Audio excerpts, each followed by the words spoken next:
চা খাওয়া কাম ছিল, ব্যাগটা কই থই ভাই? ব্যাগটা এখানে থইলাম। আচ্ছা রাখেন। ভাই পেশাবখানাটা কোন জায়গায়? ওইদিকে। আচ্ছা ঠিক আছে। ওইদিকে থাক।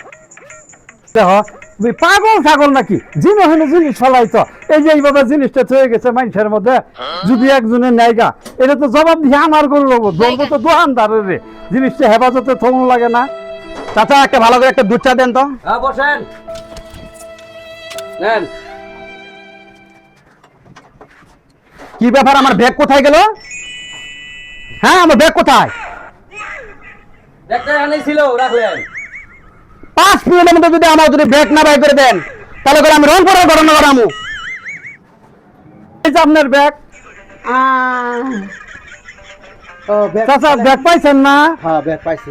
যাক আমনে চাচা আপনি পাইছেন। হ্যাঁ। এখন আমার একটা কথা, কি চাচা? আপনি যে কইলেন রংপুরের ঘটনা গড়াই ফেলাবেন, এই রংপুরের ঘটনাটা কি এলা বুঝায় কয়ে যাবেন না? ও রংপুরের ঘটনা শুনতেছেন আপনি? হ্যাঁ এই সেম হ্যাঁ এই ঘটনা একদিন হয়েছিল রংপুর। লাস্টে। আমি কি করুম, বেকার খুঁজে পাই না। হ্যাঁ পরে পরে আমি কান্দা পরে বাদ গেছি।